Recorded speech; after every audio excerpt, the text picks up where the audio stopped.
Hi everyone, my name is Alexandra. As someone who doesn't understand anything at all, in esports today I would like to talk to one of the people who is actively involved in this. Hey, Lesh. Hi, let me introduce myself. My name is. I'm Alexey, co-founder of the Strike Arena franchise, and we are opening a new format of clubs in the Russian Federation. Just a few words. We launched a new format in C-Vibe in 2020. And since then, we've made progress in promoting it. So, if in 2020 we had the all fives format, we moved away from the general hall. Today, in 2024, we don't even have anything left from the fives.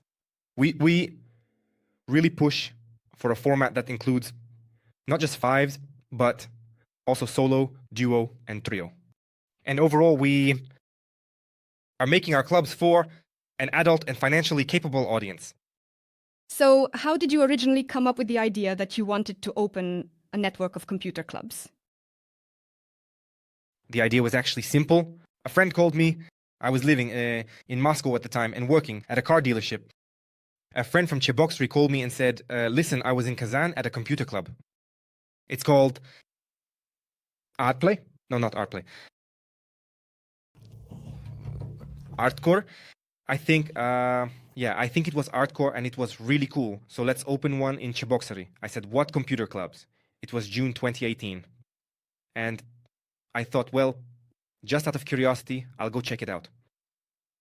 And in Moscow, there were a few computer clubs, like Winstrike, Yota Arena, F5, and a couple of other clubs, in just a few really. And no matter which club I went to, they were all busy, especially me. Winstrike really impressed me. We went there with my partner, with Mikhail, my future partner. I invited him to the computer club. It's 1 a.m, 90 computers, and they're all occupied. And we were like, damn, we figured something out. 150 rubles an hour, 120 rubles an hour multiplied by 24. We were like, oh, we can make a lot of money.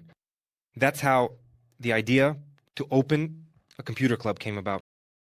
So, what was your journey like? So, you decided that's it, we're opening. What did you end up with? First of all, we had to decide where we would open, in Moscow or in Cheboksary.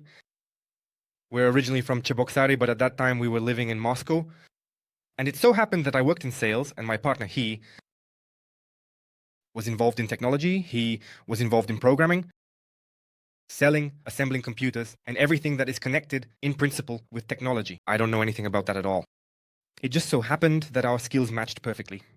So we were thinking about where to open, and we decided to go to Cheboksary because we know that city. At that time, there was only one computer club in Cheboksary, and he was probably around 5-7 years old. I mean, he was really old, and there were no new format computer clubs.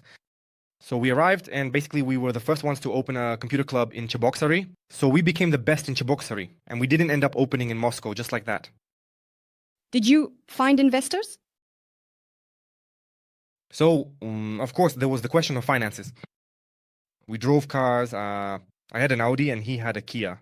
We sold each of our cars and took out loans, I think, for about 2.5 million.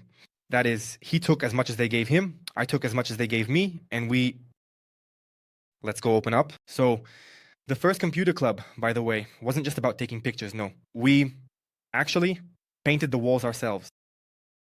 Initially, we had a budget, 800. But with each day of work, that is purchasing materials and so on, we wanted to open 35 computers, and the number there decreased. In the end, we opened the club with 27 computers. But we did the renovation ourselves, and it turned out just okay. But nevertheless, the club gained a lot of attention since there weren't any clubs like it, especially considering that we built it ourselves. And it worked. Then, because, well, basically there were no clubs, people had nowhere to go, so they started coming to us. So we opened up on credit. You believed in your story so much that you even sold your cars and took out loans.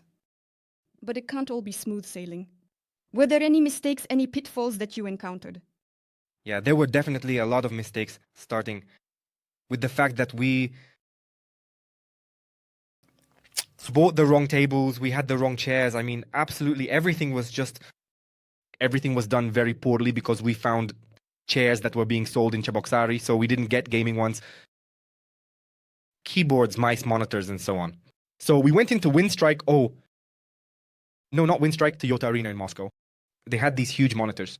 We were like, oh, cool, there are no such big monitors anywhere. And we put those big monitors everywhere.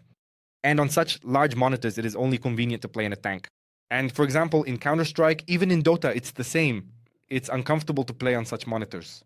And we made absolutely all the mistakes, starting from there, from the table, ending with the monitor. But we were very lucky with the location. Exactly. If we hadn't opened in the location we did, which was right in the city center, nothing would have worked out. So we made all the mistakes possible except for one. This is the location. If we had opened the same thing in a different location, somewhere in another district instead of in the center, then someone would have opened in the center or somewhere else. We would have just faded into the background of history. And by the way, this still works today. The most important thing in this business is the location, because we can do super cool renovations, super cool design, we can do awesome advertising. But if we open in the wrong location and with the wrong concept, then it won't work. And the money will be thrown away. All right, that was back in 2018. And today, in 2024, how relevant is the computer business and the opening of new clubs? This question is very interesting. First of all, the esports industry is growing. And what we notice is that a lot of computer clubs are opening up in all cities. And the more computer clubs that open, the larger the audience grows. That's it. They're playing. I've even noticed that almost everyone is starting to play. In general, about 33% of men, every third man, plays games in one way or another. Oh, yes. Yes. And there are several categories of people. There are school kids and there are adults. And we realize the following, that those people in the 2000s, when there was a boom in computer clubs, they played games. They grew up. Yes, and their love for games has remained. It's like it's in our DNA, you could say. Here, I play, all my friends play, everyone I know, well, a lot of people I know.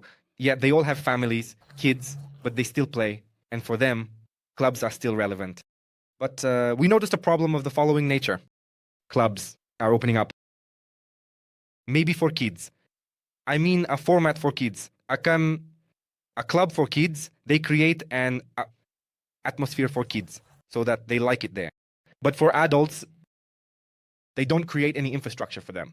It's the same thing. Well, if before there were just regular cafes and barbecue places, now people have started to choose places where they feel more comfortable. Well, to choose places where they feel more comfortable. Restaurants started to open up and people began to go to restaurants. Then already the service started to appear and people began to go to places with good service. The same goes for computer clubs. And now we are witnessing a kind of rebirth. We, ourselves, strive to improve the service and quality of our offerings, specifically for the adult audience. So we are actually targeting that audience. And we try to create infrastructure for them. And all the adults play, but they don't go to play for the simple reason that many clubs are still stuck in the 2000s. So I come in, and in the common area, there might be school kids sitting next to me and others shouting and yelling and so on. So I would just feel uncomfortable. And also for people who have money and are willing to spend it, they also feel uncomfortable. So we create this kind of experience for people, for an adult and paying audience. You yourself touched on the point that you have a format of separate rooms. So for 5, 3, or 2 people, tell me more about that. As I mentioned, in 2020, we launched the CVP format, and we only had groups of 5. We moved away from the common area and created a 16+ format. This format still works. This club still works. And we don't let people in there. School kids. But we started analyzing how we could improve even further. And what we've noticed, based on my personal observations, is that co-working spaces haven't really caught on in Russia. And a lot of people have started choosing computer clubs as a place to work. And those same groups of 5 are uncomfortable. First, second, there are a lot of companies that come to play games. It's for 2 people, for 3 people. But most often they come to play in pairs. 1 person to work or 2 people to play accordingly. And they also feel uncomfortable sitting in 5s. So we went further. We divided the format. Now we have not just 5s. We also have rooms for 1 person, solo, for 2, duo, and for 3, trio. So we named them that way. Moreover, we opened the first 2 clubs in St. Petersburg. We also have all the 5s there. And we have 1 trio, 1 duo, and 1 solo. And we received feedback that they just book a week in advance. They are constantly busy. That the solo rooms should have been made not just 1, but 5. We opened a club in St. Petersburg where there are 5 solo rooms. They say, man, we should have made more solo rooms. We were like, okay, we got it. Now we open with a lot of solo rooms and duos, because the same trio format is not very in demand. So solo rooms for 1 and for 2 are in high demand. Moreover, the 5s are basically needed. This is also for the information of those who want to open their own computer club. We're keeping 2 5s so that larger groups can book and come to play 5-on-5.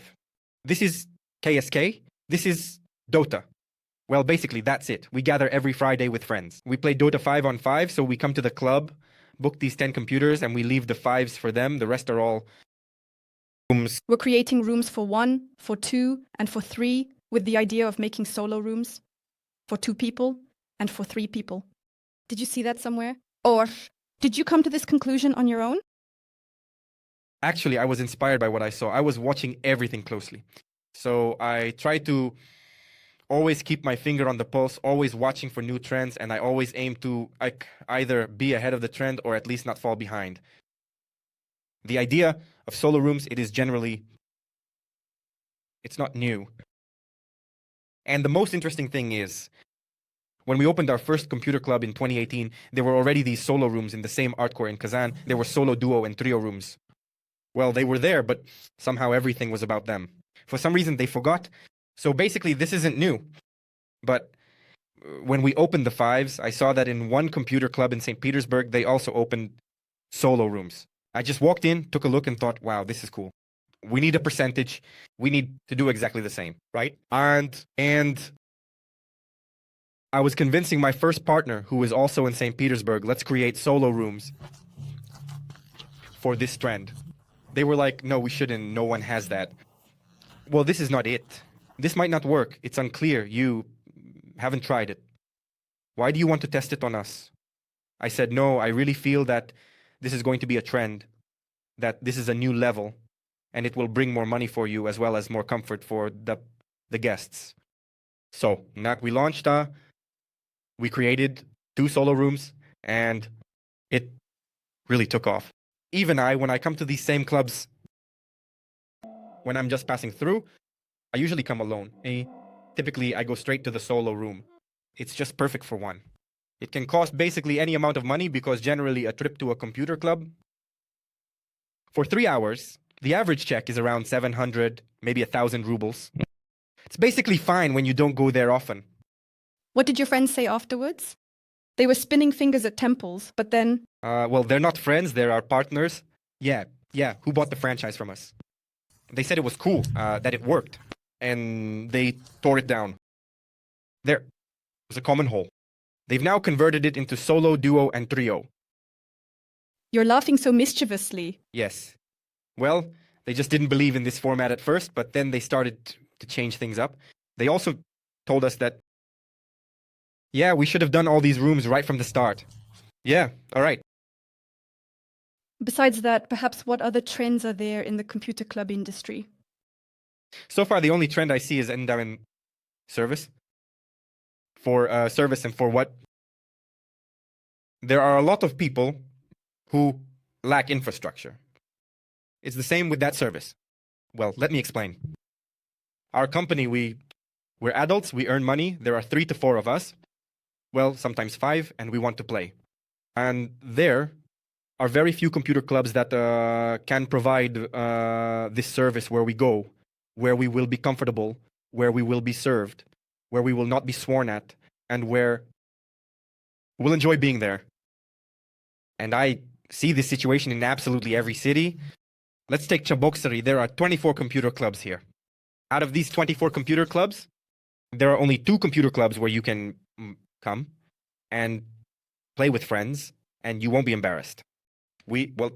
This is X Game, which we opened, and recently the last club, Cyber Office, opened. We also have all the ones represented in Russia. Our competitors, basically, are the people who go there. We don't go there. The situation is absolutely the same in other cities. Because I often travel to our partners in different cities, I always stop by all the computer clubs. The situation is similar. And despite all this, computer clubs are still opening up right now. But they are just doing the same thing as everyone else. So they haven't moved to a new level. So the first thing I see is the trend is to move towards services. Second, again, I briefly touched on co-working there. I think that's also the future.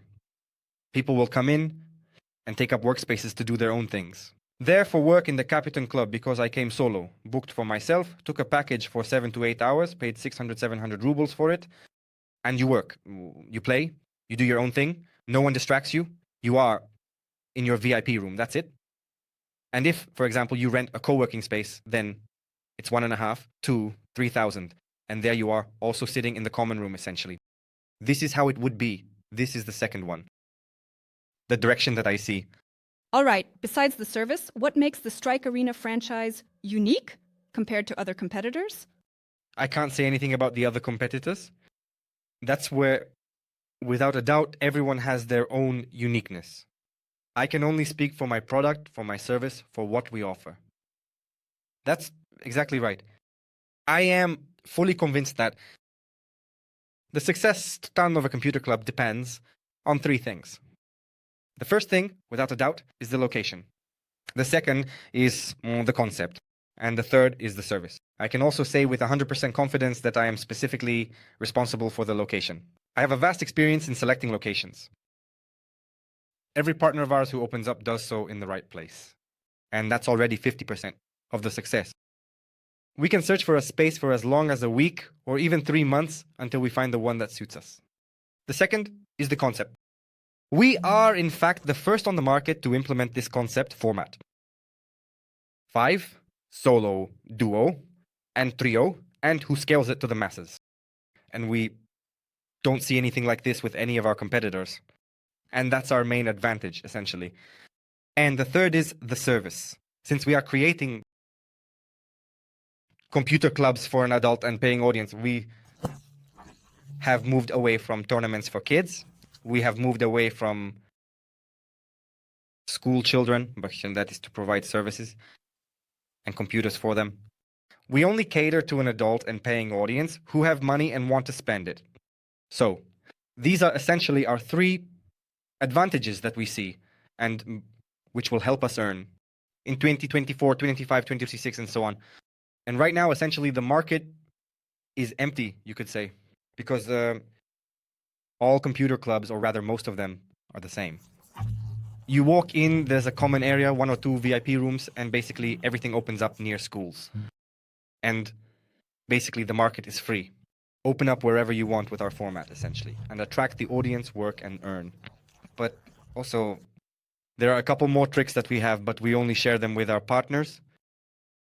A trick. Are there any innovations and modern technologies that you are implementing in your clubs to attract visitors? I would start talking about my CRM system here and something else. Everyone says that we have our own unique CRM system. Everyone has been saying this since 2000 when they started selling franchises. Ours, everyone says, our uniqueness is our CRM. There's no uniqueness. Everyone is the same. Give or take. Everyone has the same features. It's either the price or online booking. Basically, everyone has it. Of the unique ones, I would probably note this cases, dash issues that we launch, where a person tops up with 500 rubles and they have a chance to win something. But everyone has that too. Basically regarding but the features for attracting customers are pretty much the same for everyone. Here, I probably won't say anything new. I'm not really new to this. Now I want to ask not as someone who is generally interested in the industry, but as the wife of another person who goes to these very computer clubs. Why? What's he doing at 35? An adult dude. Well, they really do gather with friends, as you said, in that room, and they play 5-on-5 in the same Dota. Why? Where is this from? We create computer clubs for an adult audience. We believe that computer clubs have become a new format. A new format, but a new format, a new format, a new format. Well, no. A new format of leisure, It's like a new kind of cinema. I don't know how to put it exactly. So basically, a person now has to choose whether to go to a restaurant, go to the movies, or go to a computer club. And most of the time, they choose to go to a computer club. Basically, it's a new kind of leisure. So it has already replaced bars, restaurants, and hangouts. Everyone seems to be choosing the computer club. I just realized this, by the way. So who are you going to the restaurant with? With a friend? Are you going to the movies with a friend? Well, no, you're going with a group of guys. You go to computer clubs. So computer clubs have replaced the new kind of leisure in cinemas and restaurants. Right. Now, even fewer people are drinking alcohol and also some other activities, new types of pastimes. And so they go to computer clubs.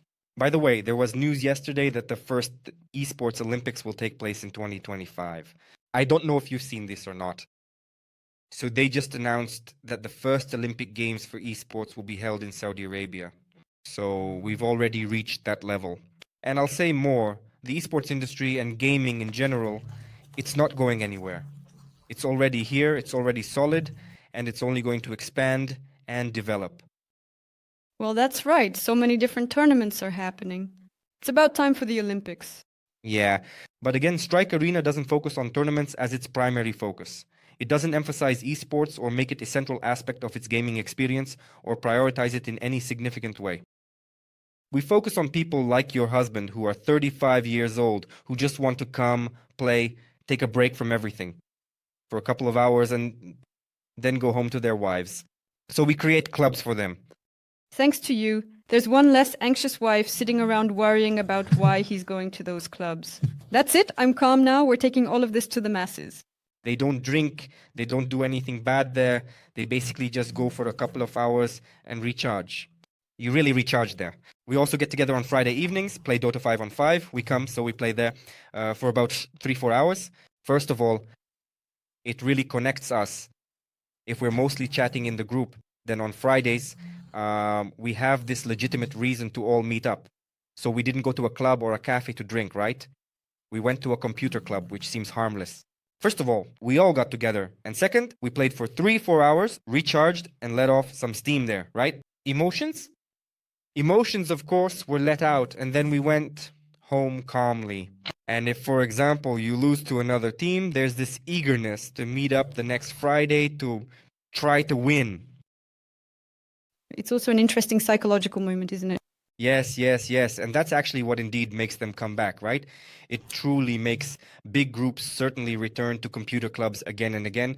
Absolutely, it's quite fascinating, isn't it? My husband and his friends will definitely come back. I have no doubt about it. There are also single guys there. They really do hold bachelor parties at the club. More than one person has done that. And this is all developing and will continue to develop. I would probably also like to say something while it's on my mind. There are a lot of computer clubs, as I mentioned, many are opening every day, and a lot will be closing. Why? Because in 2024, 2025, and beyond, the usual formats won't work. There are already too many of those. Our guest is already becoming demanding. He chooses where he will go. So it's about price, quality, format, location, and overall value and overall experience. A lot of factors come into play. If there weren't many options. Before, now there are plenty. And everyone goes where it's best for them. And I'm just noticing that in 2024, a lot of clubs are opening up. And they're offering the same things that were available in 2019, 2020, 2019, 2019, 2020. That doesn't work anymore. Those kinds of clubs will be closing down. And I actually believe that Is the consumer becoming more demanding too? Of course, yes, the consumer is becoming more demanding and they choose where to go. I believe that probably in a couple of years, only the big chains will remain, and everyone who stayed in 2018, 2019, and is opening clubs now in the format of 2018, 2019, will all close down. In 2019, they will all close down. So it seems unrealistic to me. Technology is constantly evolving even from month to month, and standing still is just pointless. I'm amazed by the computer clubs that are opening up now. And of course, I'm not really into the technical stuff, but for example, in 2000, so we have a partner in Togliatti. They were among the first to buy our franchise. They opened in 2020. Even back then, we understood that we needed to install the most expensive equipment. So basically, we insisted on that. It was expensive, but we insisted on installing the monitors. 10 hertz. In 2020, right now, oh yes, it's 2024. And clubs are still opening with monitors that have 160, 180 hertz. And what you're saying is really serious. And what's interesting is that in Togliatti, they were among the first to open clubs. Since then, about 20 more of these clubs have opened in Togliatti, basically like in every city. But they are still relevant and still thriving. So before the interview, I checked their revenue. They have revenue of over $1 million every month, even with a shared hall. Why? Because first of all, they chose the right location at that time. And secondly, they installed the equipment that we recommended. Yes, the same 240 hertz monitors, graphics cards, and so on. It's still relevant. But in 2024, there are still people who set up worse than we do. But I don't understand that at all. So all the franchises that open alongside you, can they hope for such profit? No, it all depends. The format and the investments. Now we are observing the following. To open a good computer club that will bring money, we must create a company. There are two formats.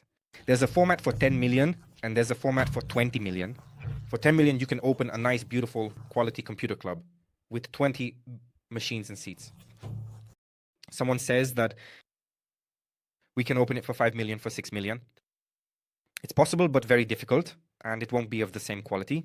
So we've clearly figured out that the cool computer club that will make money costs 10 million or 20 million. 10 million is for a computer club with 20 machines. 20 million is for a computer club with 40 machines. Okay, but what if I don't have those 10 million? So I won't be able to open it? A cyber club or what? Why? No, well, if you don't have the money, then you won't be able to open it. But if, for example, you have around 5 million, then you could open a similar computer club. Also, within the 10 million, the equipment will be purchased on lease. So we have this opportunity, and right now we are taking full advantage of it. We're opening a club in Liding. So the most important thing in a computer club, besides the location and everything else, is to make a nice quality renovation. In my previous videos, I mentioned that it's not enough to just rent a space, paint the walls, and set up computers. That's no longer working. We already need a design. We need to open all the VIP formats, right? And so that it looks nice too. And you need to do a quality renovation. Ventilation is a must, air conditioners, so it's pleasant to be there. So that's about minus 5 million for the renovation, most likely even more. From 3 to 5 million, that's already for a computer, depending on the build. And they can be leased. So to sum up, to open a computer club with Strike Arena, you need to invest real cash, at least 5 million. All right, I have the money. I opened a computer club. What additional sources of income could I have? And could they? Yes, of course, traditionally. 100% for everyone, it's computers time by the hour. So by the hour. The franchise makes money, and the bar. The bar offers drinks, food, some sandwiches, and everything else. And here already, depending on everyone's capabilities. So some supply ready-made food, some buy it themselves, and some make it themselves. So in the staff, somewhere, we make extra space so that waiters, that is, in some of our clubs, we have waiters. They could make some sandwiches, hot dogs, burgers, and so on.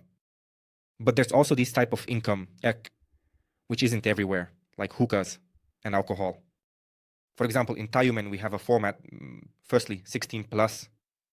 We repeated the same format there that we have in the city of Cheboksary. We don't let people in there, school kids. And there are hookahs, there's food, and our partners have launched. Well, that's actually an additional source. I should really ask them how it's going. They actually sell merch. They sell merch, beard oil, those kinds of men's things. So that's also an extra. Come. It's really interesting how they are doing. Did the profit increase after that? Well, their profit is stable. A couple of days ago, I spoke with a partner. His name is Vashirin, and he is currently planning to open more clubs, already looking for a location. Because as he said, there is a track arena in the city of Tyumen. And now we will be opening additional clubs with him. Okay, we've talked about profit. It's all airy and pleasant. But what problems might a new owner face? And how does the Strike Arena franchise help them deal with those? So, do you mean when they've opened the computer club or when they bought it? Sure, both during the opening process and afterwards, once it's opened. So there can be some difficult situations where they, for example, can't handle them on their own. Do you help them with that in any way? We help at absolutely all stages. That is, a franchise is not just there. That is, we screwed you over there. Some materials, yes, they open up on their own and do what they want. We support them at absolutely every stage, from the initial search for a location, yes, that's my responsibility, all the way through to when they are up and running and starting to make their first profit. The problems that they may encounter, and most often do encounter, include, first of all, ventilation. It's a constant problem, unfortunately. We're working on it because it's expensive, and the ventilation we install in the clubs doesn't always handle it well. Exactly. All the rooms, the systems, they generate heat. So it can either be too hot or too cold in there. If the cognac is a cover, we constantly have to adjust and finish something for each club. This is the first second it happens that just there are no people, unfortunately, that happens. And we have a couple of locations that opened against our recommendations. And they opened in a place where basically there are just no people and there's nothing they can do about it. There are just no people, that's it. So there's revenue and it's not enough. We also bring in our staff, our specialists to help out. They're trying to attract people, so we might fail at some tournaments, yes, and we do everything we can, because in any case, we don't give up. We try to think about how to deal with it. But it's very hard to go into the red in this business. It's just, well, I think we have one or two such examples in our entire history, because the business is quite margin-friendly, not complicated. And well, it's hard to go into the red. So was this case a loss? Or did they manage to pull through despite the fact that... They're working, and there's a small profit. Small one? Small one, yes. And the location is really very important. Location's important. Okay, besides that, what kind of marketing and advertising support do your franchisees receive? We work on Mythic with an esports company, which is one of the best marketing teams in Russia that handles marketing. We have a contract with them and we provide their services to our partners during the opening. So when they're doing renovations, we understand that they're opening they open in 3 weeks. We pay the marketing team and they start the marketing campaign before the opening and for a month after. So we kick off the operation of the computer club when it opens. Exactly. The operation of the computer club when it opens. And by the time it opens, it's not just that it has opened and nobody knows about it. A certain amount of work has already been done. And people find out that we have opened in this place. So that's targeting. These are some advertising campaigns, marketing, and so on. This is what we provide as a franchise. Then once we work with them, we recommend either staying with them or finding their own SMM specialists. Well, overall, we require our partner to allocate at least 3% of their revenue for marketing. So that's for an SMM specialist, or do it independently, but to ensure that on-site marketing didn't stand still. I want to know your opinion. Why do you think, or do you think at all, that now is the best time to invest in the computer industry? To be honest, we are now starting to attract investors and open our own computer clubs. Again, like in 2000, I actually didn't mention that here. After we opened the first computer club, we attracted investments and opened 3 more computer clubs. So then we launched the franchise. But right now, we see that our format essentially leaves a scorched field around it. Wherever we opened, people were shocked, like, wow, what an awesome format. There are solo setups. You can come in pairs and you can come in threes. They come in and definitely choose us. And we see the performance of our partners. We see how well this works. We decided to open our own computer clubs. And now we want to open 4 computer clubs, 1 in Cheboksary, 1 in Moscow, 1 in Dubai, and 1 more. We haven't decided where yet, but for now, it's definitely 3. We're choosing the 4th one between Kazan and another city. Yes, another city. And we see that essentially the market is empty. There are a lot of similar computer clubs with a common whole. And wherever we open, people choose us. And we just believe that the market is practically empty. I think, I'm sure that now is the perfect time to open with us with our format. Because in Cheboksary, for example, there are 24 computer clubs. And as I said, only 2 of them are somewhat decent, while the rest are all the same. And we're just opening up nearby. What do they have to do with it? And that's the case in most cities. The club has been open for more than 3 years. Their hardware is outdated. Their monitors are 161 and 80 hertz. Everything is lagging there and so on. And we have a new design, a new format, new computers. We're just opening up nearby and leaving a scorched field behind us. We see that it's working. And we're sure that now is the perfect time for us. You came to this conclusion yourself. Seriously, Dubai? So you really plan to expand that much? And you're truly confident that... Is this going to work? Tell me more, I'm really curious. Regarding Dubai, I have a partner, Mikhail, who lives there.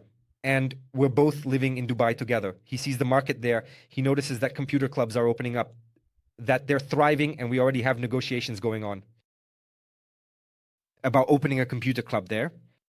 I can't say when it will happen, but we'll leave it for last. It might be 2025 or maybe 2026. But we do have plans like that because the market is promising. And there are people who want to open this business with us there. And that's why something like that, it's definitely promising. That's if we're talking about Dubai. How did you decide that you want to expand beyond Russia and the CIS? Well, for now, I would say we don't want to go beyond the borders of Russia and the CIS, because we believe that there are very big opportunities in Russia right now to open our new format.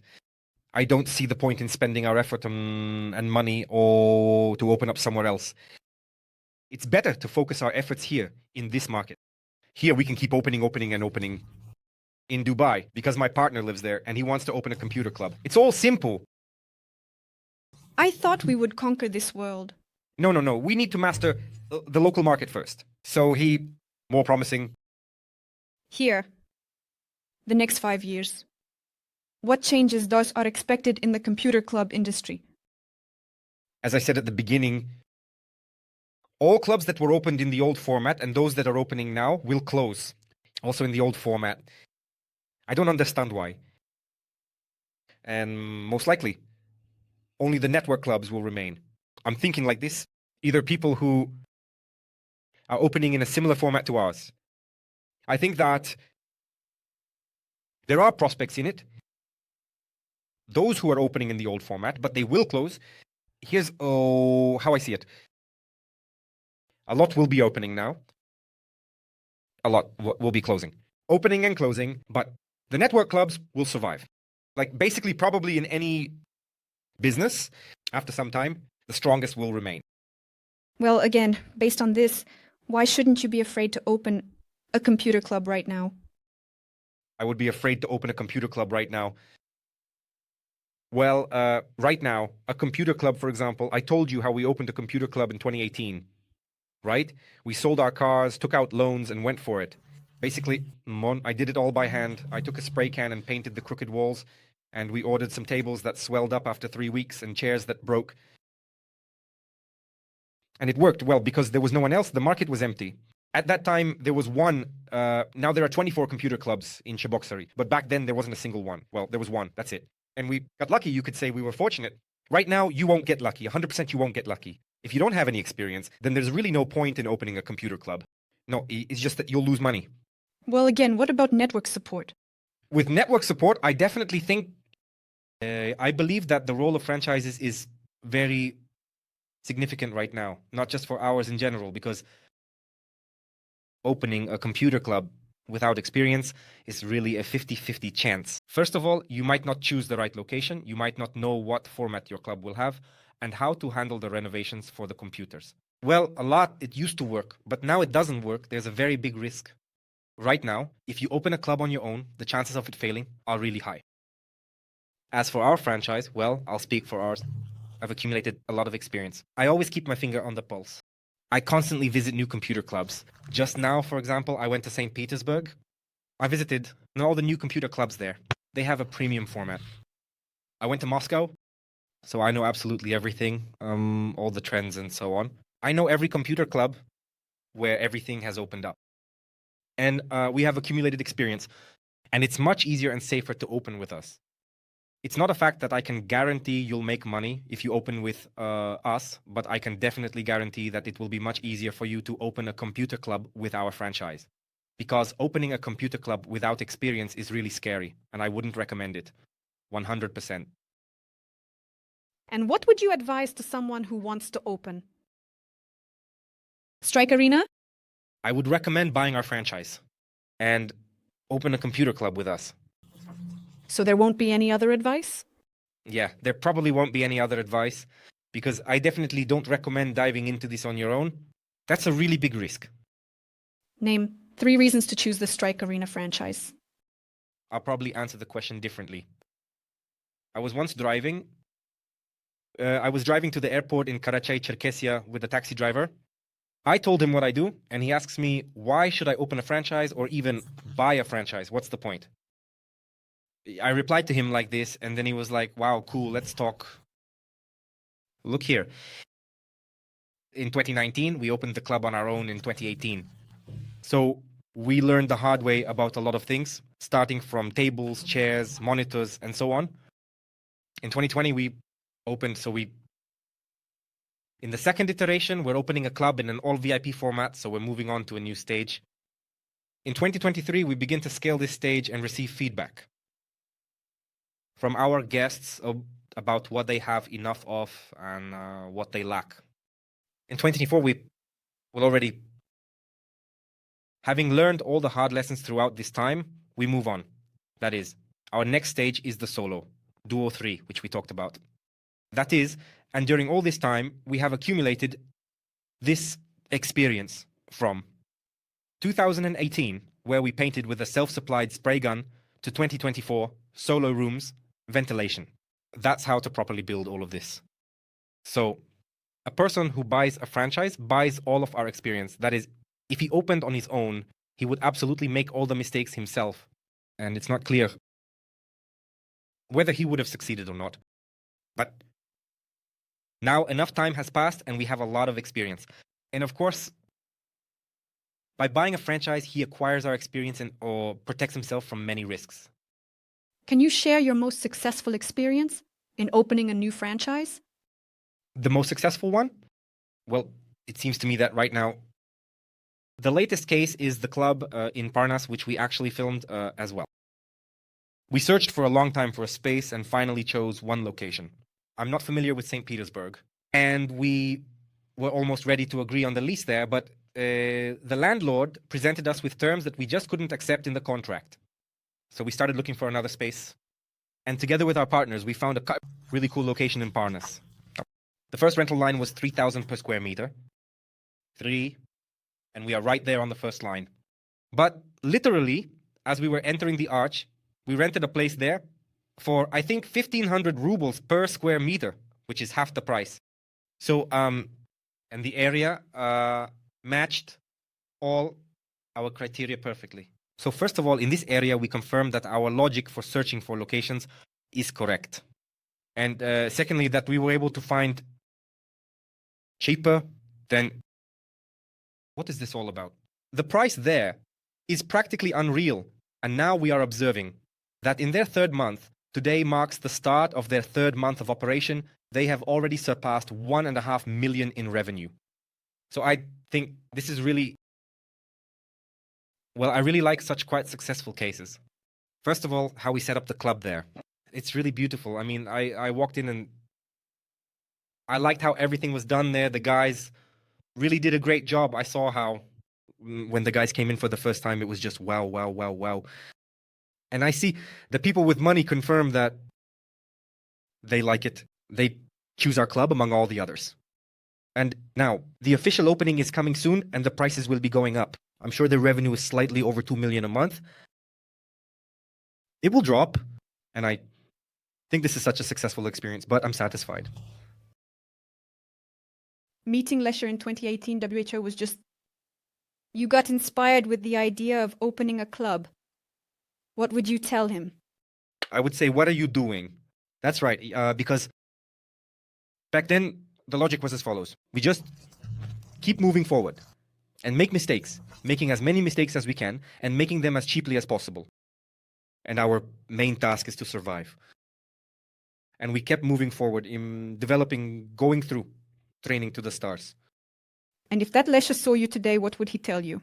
What would he say? How would he look at you? Would he be surprised? Well, he would definitely be surprised because we're still working. For sure. Because I remember in 2018, when we opened the first club, I was working a regular job selling cars and I had a 12-hour shift. I would come in at 9 and for every minute I was late, I had to write a statement, an explanation, and it was all about being there by 9, basically. When I worked the first month, I thought, I just hope this lasts at least another year. And when I thought like that, when we were making plans for the next 5 years, what would be ahead, I said, if in 5 years we are still working, it means I won't be working at my main job for 5 years. That would be really cool. So... Look, the success of the club is not just about what's inside. What computers are there, what staff is there. It's also about the people who come there. So, how does the community of players influence the success of the business? I guess I'm thinking. It primarily depends on the founders. Me and Mikhail. First of all, we influence this because we ourselves are immersed in the industry and we, as I already said, keep our finger on the pulse. We feel our guests and we do. We create an atmosphere so that the people we want to come to us actually do come. And that probably, it has a huge impact. As they say, everything follows. The leaders and our influence on our partners, on our communication within our community, this all affects the end user. When they come to us, they end up in that place that we, as founders, envision it to be. And that's one of the important things, I think. It's the place where you would want to be yourself. 100%. I go to clubs. I'm a player myself. Right after the podcast, I'm going to play Dota. To us, yes, to the Strike Arena. I play myself and I want to discover myself. Those computer clubs where I would actually go, where I would spend money, and where my friends and I would enjoy it, basically. By the way, it's a really cool idea to share this thought, to pass it on to those who want to open a club. Of course. So that they do what they themselves would want to do. Of course. And our tandem has formed this way. Mikhail is in charge of the tech and all the software and so on. I really don't know anything about this. Absolutely. I didn't understand it then, and I still don't understand it now. I'm more of a player. I believe, and I'm convinced that it doesn't matter what kind of hardware you have, even though I said it should be the best. I won't say anything else because I don't understand it. But for the end user, for the guest, he doesn't care what kind of monitor, what kind of video card, what kind of RAM he came with. He sat down. He has 2 criteria. Either he likes it or he doesn't. If he doesn't like it, he won't come back. If he does like it, he'll stay. And everything influences that. Everything influences it. How I walked in, how I was greeted, how I sat down. If the game is lagging or not, there are two things. You go in there, and the graphics card can't handle it, or something isn't working there. In short, something doesn't feel right. If I don't like something, but there's something better there, I'll go there. And that's why it's important. Important. Everything is important. So that, in the end, the guest comes in, likes it, and stays, and comes back again. I really want everyone to like it and everything. Well, you're doing everything you can for that. Well, we at the Strike Arena team are doing everything we can for that, everything within our power. Thank you so much for the conversation, for your sincerity, and for such a deep, interesting story. I wish you growth. Thank you. And if you want to work with the Strike Arena team, reach out to us, visit our website, leave a request, and let's get to know each other. Or you can write to us, for example.